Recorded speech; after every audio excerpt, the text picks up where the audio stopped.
es Killed by Death. Yo soy Perdur. Lamentablemente Esponja no está aquí para poder grabar, ya que ha tenido unas semanas de locura de trabajo, pero esperemos que pronto esté aquí de regreso. De momento, pues yo pensé en un especial para grabar para ustedes, y este especial es de rock español. Ojo, rock de España, no necesariamente en español, aunque la mayoría de los grupos que elegí sí están en español. Elegí 5 discos, en realidad. 5 discos que me gustaría comentar. No están en un orden específico, ni de mejor a peor. Solo son 5 discos que me gustan, muy centrados, sobre todo en en los 90, en los 2000. No necesariamente esa era la intención, pero sí terminó siendo. El primero de ellos es El Espíritu del Vino, que es de 1993. ¿Qué decir del Espíritu del Vino? Héroes del Silencio acababa de explotar en Europa y simplemente este disco cimentó lo que habían hecho con Senderos de Tradición. Es un disco fuerte, es un disco producido por Phil Manzanera de Roxy Music. Tal vez si son muy jóvenes no han escuchado Roxy Music, pero la verdad es que el señor sabe lo que hace. Tenemos a Juan haciendo miles de guitarras, a Juan Valdivia haciéndolo. Tenemos a Enrique con una de las mejores voces que ha tenido en toda su carrera, una gran base rítmica en Pedro y en Joaquín, y ellos funcionan como una gran máquina, dando temas como La Sirena Varada, o La Herida, o Los Placeres de la Pobreza, o el propio El Camino del Exceso, como se llamaba esa gira, y simplemente eran espectaculares en vivo, lo daban todo, y eso era, la verdad, es, es una de las razones por las cuales me apasiona hablar de héroes. Es que ellos eran una máquina en vivo, eran realmente demoledores, tenían un bonito escenario que, si no mal recuerdo, tenía varios elementos hindúes y representaba como un teatro o algo así, que era bastante bonito, pero lamentablemente solo estaba en su gira europea porque en América, bueno, no podían traerlo por cuestiones de costos de producción, yo supongo. Y qué decir de este disco? Marcó un antes y un después para Héroes. Después de esto, pues obviamente siguió su último disco, y ellos creo que no estaban preparados para lo que se convirtieron en ese momento. Se convirtieron en un buque que no se podía detener para nada, la joya de la corona de su compañía por entonces en español, porque ellos vendían unidades increíblemente en Alemania, en Austria, en Polonia. Eran una locura, estaban llenando recintos en esos países donde no se hablaba español, entonces sí era complicado para ellos, la verdad, y la compañía tenía que mantenerlos a flote. Esa es la realidad. La compañía no quería perder su becerro de oro, y bueno, ellos lo perdieron al final de cuentas. Después de ahí sigo con un disco de Señor Chinarro. El Señor Chinarro, que bajo esa máscara está Antonio Luque. Este disco es de 1998, si no mal recuerdo, y se llama No sé qué, no sé cuántos. Es un disco que, la verdad, fue de las primeras cosas que yo escuché de Señor Chinarro. Es de esa época donde él todavía cantaba un poco extraño, como ¿cómo describirlo? No se entendía bien lo que cantaba, entonces tenías que poner mucha atención, porque las letras, además de que son buenas, son súper densas, y él tenía un acento español muy, muy marcado, un acento, no me acuerdo de qué provincia es él, pero muy, muy marcado, entonces no le podías entender incluso cuando cantaba, pero era muy divertido de escuchar. eh, Tiene temas como Los ídolos no comen, o El idilio, Un burro volando, por ejemplo, también tiene ese tema. Y es muy bueno el maldito disco. Fue de mi primer contacto con el indie español por entonces. Por entonces, todo el indie español estaba dominado por una discográfica llamada Acuarela. Y Señor Chinarro pertenecía a ellos. Era uno de sus máximos exponentes junto con Aroa. Y la cosilla que pasó con ellos es que, conforme el indie español, o el indie en general en el mundo, fue bajando su poder, su afluencia, su representatividad en cuanto a la música, pues muchos de estos sellos pequeños fueron muriendo, y los artistas grandes que habían hecho estos sellos pequeños pues necesitaban ir a algún lado. Así que Señor Chinarro, después de este disco, bueno, Él siguió creo que 2 o 3 discos más con Acuarela y después se hizo The Mushroom Pillows y él ha sido independiente desde entonces, permitiendo que Mushroom Pillows edite sus discos. Pero este disco, si no lo han escuchado, es de 1998 y merece totalmente su atención, yo diría. Sobre todo me gusta cómo está grabado, es diferente cómo está grabado. No es exactamente muy pulcro, sobre todo las baterías, pero sí es muy divertido de escuchar, es muy divertido de tener en cuenta, sobre todo. De ahí sigo con La Nada, es un disco de Carlos San. La Nada es un disco que personalmente a mí significa mucho. Llegó en un momento en que sentía mucho dolor emocional. Eso es lo que pasa con la música, lo que yo creo que pasa a mí con la música. Yo creo que la música llega en ese momento en que tú lo necesitas y está ahí, y tú lo consumes y te ayuda en algo, te nutre en algo. Y La Nada es ese disco. Llegó en un momento en que yo había perdido una persona muy especial en mi vida, que había estado ahí básicamente toda. Y La Nada me atrapó porque habla de eso, habla de pérdidas, habla de sentirte desvalido ante el mundo. Y sin embargo, aunque es muy depresivo, al final, por ejemplo, con canciones como 5 semanas o Ateo, te hace sentir un poco mejor, te hace sentir que hay ese final de eso que estás pasando, porque, porque al fin y al cabo de eso se trata la música, se trata de dar esperanza, aunque a veces transmita sentimientos pues muy depresivos. Yo creo que al final esa música es solo para sacar de ti lo que no está sirviendo en ese momento. Carlos San, sin duda, es un grande de la música española hoy por hoy, es lo que es, aunque no tiene el reconocimiento que, por ejemplo, ha tenido Nacho Vegas después de juntarse con Enrique Bunbury. Sí ha hecho cosas interesantes y él ha preferido mantenerse haciendo esas cosas interesantes que ajustarse solo a un público. Eso es muy bueno. Además de que desde la nada inauguró de que regaló 3 de sus discos, si no me acuerdo su holograma, esta canción donde viene erótica, Agatsu, no, es Agatsu, Bala Perdida y estos fueron los 3 discos que él regaló en su página oficial sin ningún costo. Él regaló todo el arte, toda la música. Entonces, por ejemplo, si tú no eras de España y no podías comprar el disco, pues podías descargarlo directamente y era completamente legal que tú lo tuvieras.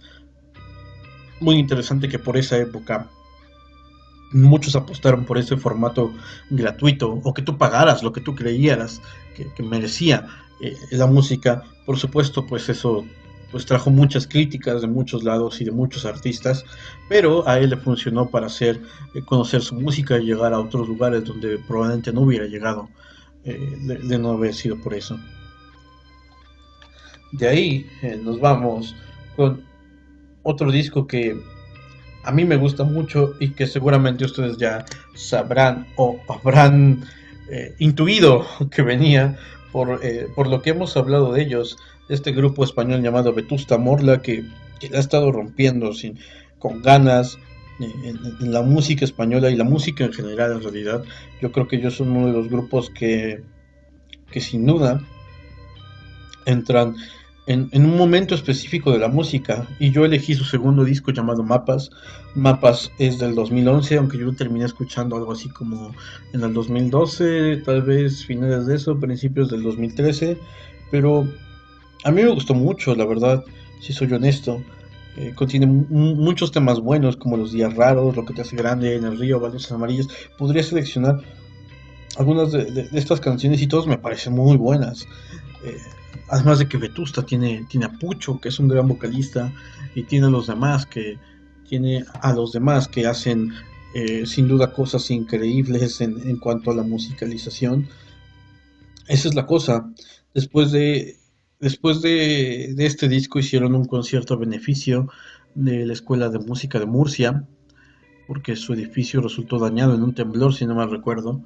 Y ellos no cobraron nada. Todo lo de ese concierto se fue a la escuela, lo cual me parece admirable de unos artistas, actuar gratis y simplemente sin ninguna razón, digamos, más lógica que el propio amor a la música, vayan y, y den gratis algo que pues sin duda vale la pena pagar. Ese concierto, por cierto, lo pueden encontrar en su canal oficial de YouTube. Es muy disfrutable, es muy hermoso, los arreglos están muy bien hechos y algunas de estas canciones aparecen en mapas y ganan mucho con los arreglos. Y la verdad es que yo creo que Vetusta Morla es uno de esos grupos que por lo menos en este último disco que acaban de hacer, llamado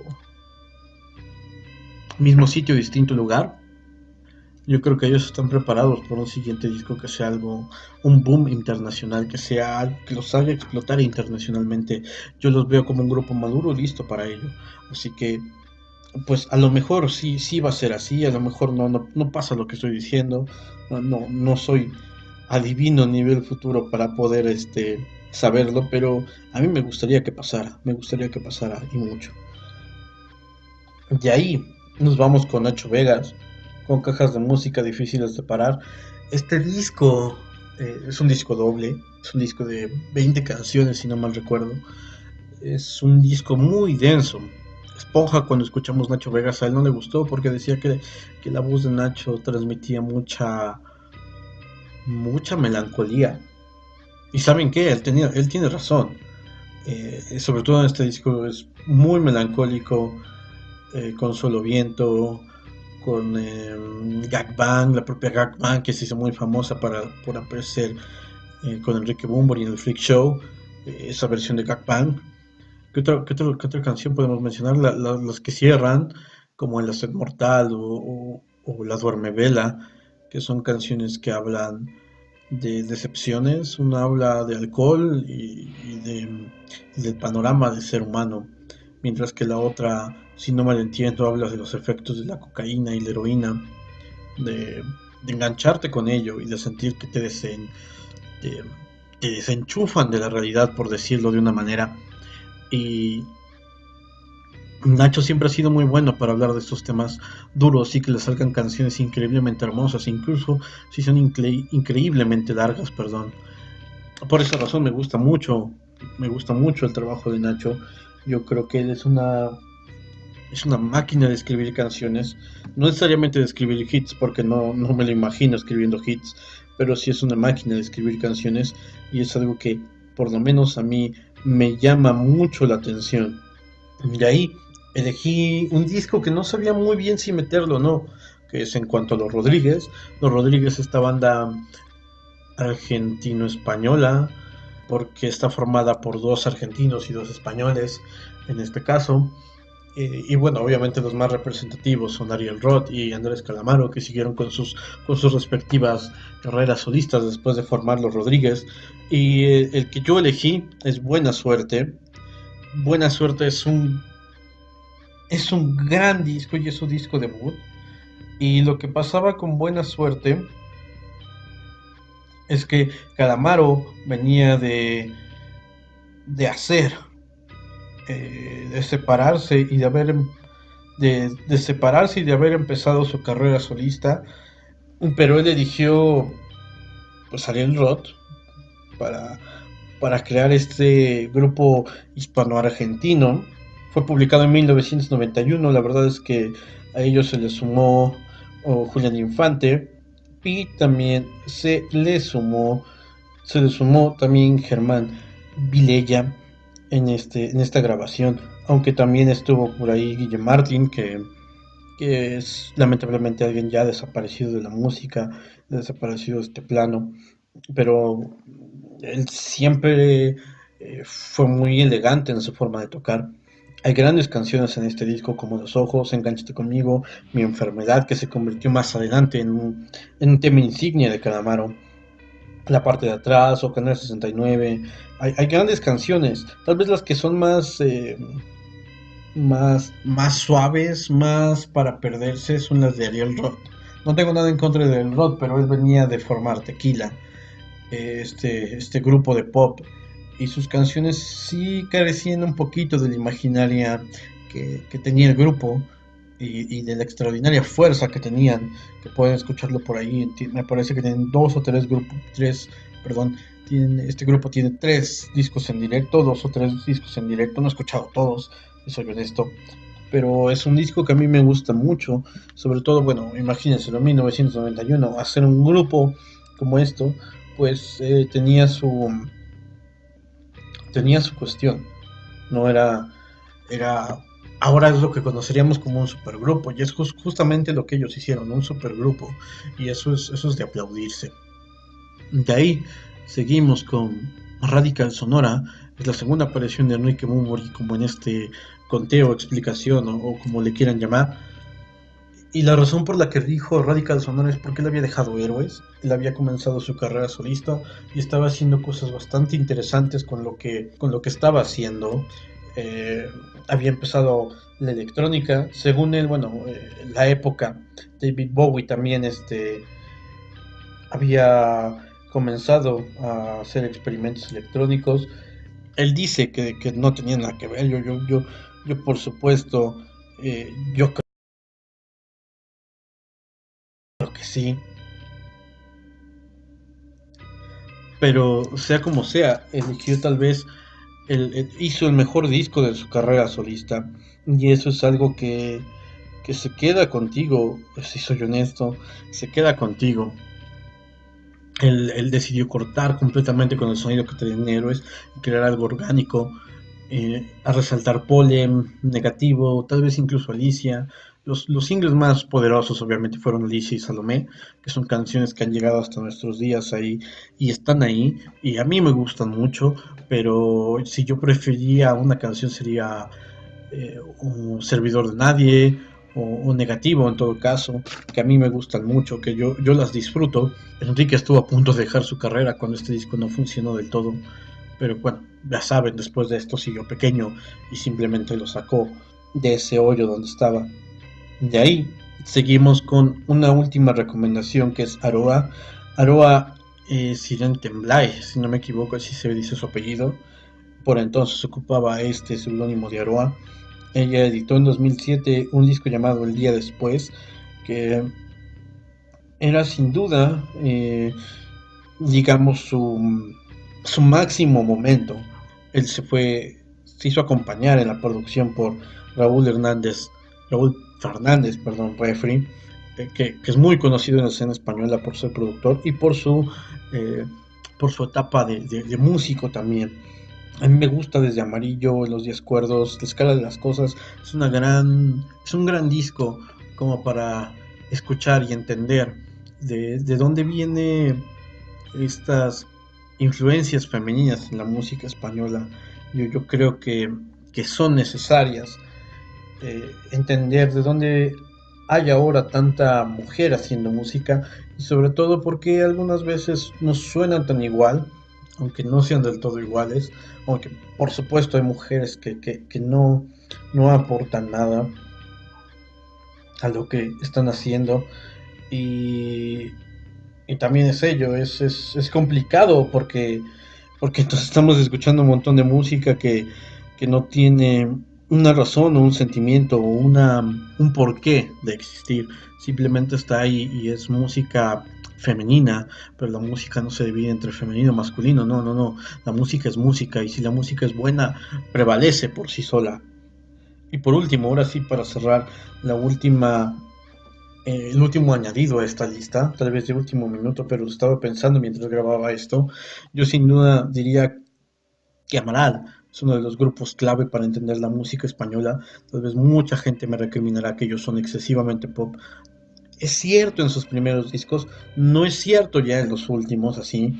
Por ejemplo, yo estoy hablando de su sexto disco, que es Hacia lo Salvaje, que fue lanzado, si no mal recuerdo, en el 2011, si no mal recuerdo, como ya bien dije. Crearon un disco brutal, si soy honesto. Crearon un disco brutal desde la propia Hacia lo Salvaje, Antártida. Por ejemplo, a mí me gustó mucho Antártida, ya lo ocupé como outro en uno de los podcasts. O Olvido. Todo es muy bueno, todo es increíblemente bien producido. Lo que sí, hay mucho sonido Amaral en el disco, entonces pues los fans más fans pues no se podrán quejar. Y aquellos que quieran encontrar algo nuevo, fresco y tal vez incluso maduro en el grupo ahora, lo van a encontrar. No es un grupo que haya durado poco, a diferencia de dúos pop que desaparecen y que solo son por moda. Amaral se negó a hacer ese grupo de moda e hizo algo más con ello.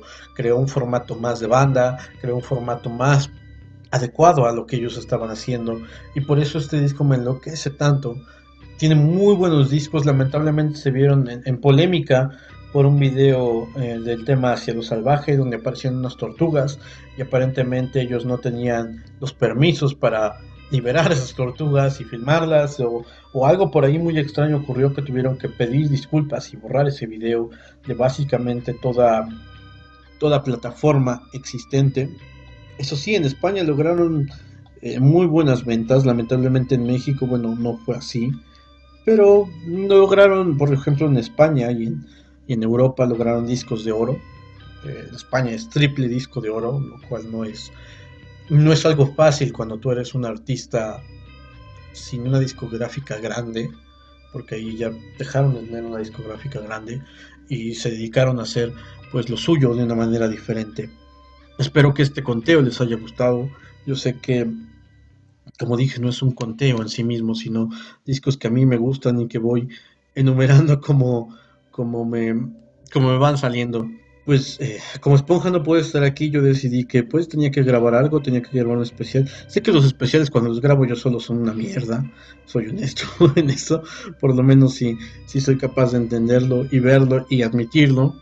Pero bueno, esperando que Esponja esté disponible para grabar, este sería el especial de esta vez, centrado muy en la música española. A lo mejor si tú nos escuchas y quieres que hagamos un conteo de algo en específico, pues déjalo en los comentarios. Un saludo para Mega Alejandro Noriega, él siempre está escuchándonos y se rifa el carnal porque siempre está ahí, nos escucha, incluso escucha estos podcasts que hago yo solo, que son bastante, pero él siempre está ahí, entonces un saludo para él.